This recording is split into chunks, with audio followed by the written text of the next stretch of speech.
ಮಂಡ್ಯ ಲೋಕಸಭಾ ಕ್ಷೇತ್ರದಿಂದ ಮತ್ತೊಮ್ಮೆ ಸ್ಪರ್ಧೆಗೆ ಅಣಿಯಾಗ್ತಾ ಇದ್ದಾರೆ ಸುಮಲತಾ ಅಂಬರೀಶ್ ಅವರು. ಪಕ್ಷೇತರ ಅಭ್ಯರ್ಥಿಯಾಗಿ ಕಣಕ್ಕಿಳಿಯುವಂತಹ ಒಂದು ತಯಾರಿಯನ್ನ ರಂಗ ಸಜ್ಜಿಕೆಯನ್ನ ಮಾಡ್ತಾ ಇದ್ದಾರೆ ಸುಮಲತಾ ಅಂಬರೀಶ್. ತ್ರಿಕೋನ ಸ್ಪರ್ಧೆ ಏರ್ಪಡೋದು ಮಂಡ್ಯದಲ್ಲಿ ಪಕ್ಕನ. ಹಾಗಾದ್ರೆ ಭಾರಿ ಕುತೂಹಲ ಕೆರಳಿಸ್ತಾ ಇದೆ ಸುಮಲತಾ ಅಂಬರೀಶ್ ಅವರ ನಿಗೂಢ ನಡೆ. ಅಭ್ಯರ್ಥಿ HD ಕುಮಾರಸ್ವಾಮಿಗೆ ಬೆಂಬಲವನ್ನ ಕೊಡ್ತಾರಾ ಅಥವಾ ಬಂಡಾಯ ಸ್ಪರ್ಧೆ ಮಾಡ್ತಾರಾ ಸುಮಲತಾ ಅಂಬರೀಶ್? ಮೈತ್ರಿಗೆ ಸೆಡ್ಡು ಹೊಡೆದು ಪಕ್ಷೇತರವಾಗಿ ಸ್ಪರ್ಧಿಸ್ತಾರ? ಆಪ್ತರು ಬೆಂಬಲಿಗರ ಅಭಿಪ್ರಾಯಕ್ಕೆ ತಲೆ ಬಾಗ್ತಾರ? ಕ್ಲೈಮ್ಯಾಕ್ಸ್ ಹಂತಕ್ಕೆ ತಲುಪಿದೆ ರೆಬಲ್ ಲೇಡಿಯ ನಿರ್ಧಾರ. ಮಂಡ್ಯದಲ್ಲೇ ಸುಮಲತಾ ಮುಂದಿನ ರಾಜಕೀಯ ನಡೆ ನಿರ್ಧಾರ ಆಗುತ್ತೆ. ಅದು 3ನೇ ತಾರೀಕು ಏಪ್ರಿಲ್ 3ರಂದು ಅಂತಿಮ ನಿರ್ಧಾರವನ್ನ ಸಂಸದೆ ಸುಮಲತಾ ಅಂಬರೀಶ್ ಅವರು ಪ್ರಕಟಿಸ್ತಾರೆ. ನಿನ್ನೆ ಅಷ್ಟೇ ಬೆಂಬಲಿಗರ ಅಭಿಪ್ರಾಯವನ್ನ ಕೇಳಿರುವ ಸುಮಲತಾ, ಮಂಡ್ಯದಿಂದ ಬಂದಿರುವಂತಹ 100 ಜನ ಬೆಂಬಲಿಗರು ಸುಮಲತಾ ಅಂಬರೀಶ್ ಅವರಿಗೆ ಹೀಗೆ ಮಾಡಿ ಅಂತೇಳಿ ಹೇಳಿದ್ದಾರೆ. ಅವರೆಲ್ಲರ ಒತ್ತಾಯ ಒಂದೇ ಆಗಿದೆ, ಮತ್ತೆ ಬಂಡಾಯವಾಗಿ ನೀವು ಸ್ಪರ್ಧೆ ಮಾಡಬೇಕು, ಪಕ್ಷೇತರವಾಗಿ ನಾವು ಗೆಲ್ಲಿಸ್ತೀವಿ ಅಂತೇಳಿ ಹೇಳ್ತಾ ಇದ್ದಾರೆ. ಸುಮಲತಾ ಅಂಬರೀಶ್ ಅವರ ನಡೆ ಇನ್ನೂ ಕೂಡ ನಿಗೂಢವಾಗಿದೆ. ಏಪ್ರಿಲ್ 3ಕ್ಕೆ ತಮ್ಮ ನಿರ್ಧಾರ ಪ್ರಕಟ ಆಗುತ್ತೆ.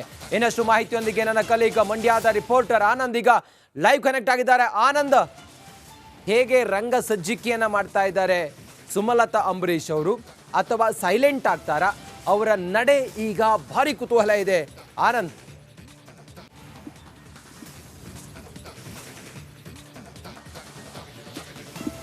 ಖಂಡಿತ ರಂಜಿತ್, ಮಂಡ್ಯ ಮಾತ್ರ ಅಲ್ಲ, ಇಡೀ ರಾಜ್ಯದಲ್ಲೇ ಸುಮಲತಾ ಅವರ ನಿರ್ಧಾರದ ಬಗ್ಗೆ ಸಾಕಷ್ಟು ಚರ್ಚೆ ಆಗ್ತಾ ಇದೆ. ಯಾಕೆಂದ್ರೆ ಕಳೆದ ಬಾರಿಯಂತೆ ಈ ಬಾರಿಯೂ ಕೂಡ ಪಕ್ಷೇತರವಾಗಿ ಸ್ಪರ್ಧೆ ಮಾಡ್ತಾರಾ ಅಥವಾ ಈ ಬಾರಿ ಬಿಜೆಪಿಗೆ ಅಧಿಕೃತವಾಗಿ ಸೇರ್ಕೊಂಡು ಮೈತ್ರಿಯನ್ನ ಬೆಂಬಲಿಸ್ತಾರಾ ಅನ್ನೋ ಒಂದು ಚರ್ಚೆ ನಡೀತಾ ಇದೆ. ಆದರೆ ಸುಮಲತಾ ಅವರ ನಿರ್ಧಾರ 3ನೇ ತಾರೀಕು ಪ್ರಕಟ ಆಗುತ್ತೆ ಅನ್ನೋದ್ರು ಕೂಡ ಸದ್ಯಕ್ಕೆ ನಿಗೂಢವಾಗಿರುವಂಥದ್ದು. ಯಾರಿಗೂ ಕೂಡ ಅವರು ತಮ್ಮ ನಿರ್ಧಾರದ ಬಗ್ಗೆ ಮಾಹಿತಿಯನ್ನೇ ಕೊಡ್ತಾ ಇಲ್ಲ. ಬೆಂಬಲಿಗರು ಕೂಡ ನಾನು 3ನೇ ತಾರೀಕು ಹೇಳ್ತೀನಿ ಅಂತ ಹೇಳ್ತಾ ಇರುವಂಥದ್ದು. ಆದರೆ ಅತ್ಯಾಪ್ತರ ಜೊತೆ ಒಂದಷ್ಟು ಚರ್ಚೆಯನ್ನ ಮಾಡಿದ್ದಾರೆ.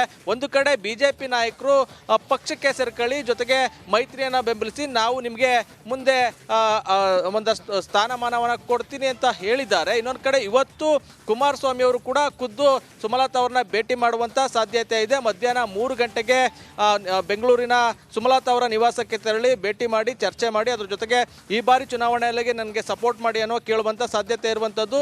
ಆದರೆ ಆ ಒಂದು ಚರ್ಚೆ ಯಾವ ರೀತಿ ನಡೀತದೆ ಅನ್ನೋದು ಕೂಡ ಕಾದು ನೋಡಬೇಕು. ಆದರೆ ಏನು ನಿನ್ನೆ ನಡೆದಂಥ ಸಭೆಯಲ್ಲಿ ನೀವು ಕೂಡ ನೋಡಿದ್ರಿ, ಇಡೀ ಮಂಡ್ಯದಿಂದ ಹೋಗಿದ್ದಂಥ ಕಾರ್ಯಕರ್ತರು ಒಂದೇ ಒಂದು ಪಟ್ಟ ಆಗಿತ್ತು, ನೀವು ಪಕ್ಷೇತರವಾಗಿ ಸ್ಪರ್ಧೆ ಮಾಡಲೇಬೇಕು, ನಮ್ಮ ಯಾವುದೇ ಕಾರಣಕ್ಕೂ ಕೈ ಬಿಡಬಾರ್ದು ಅನ್ನೋ ಒಂದು ಮಾತನ್ನು ಹೇಳಿದ್ರು.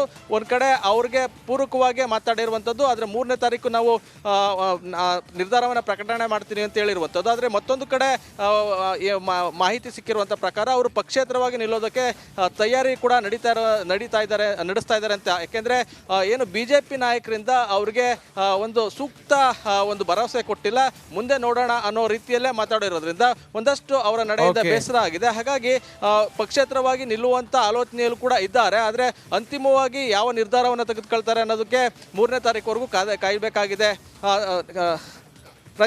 ಆನಂದ್, ಥ್ಯಾಂಕ್ ಯು ನಿಮ್ಮೆಲ್ಲ ಮಾಹಿತಿಗಾಗಿ.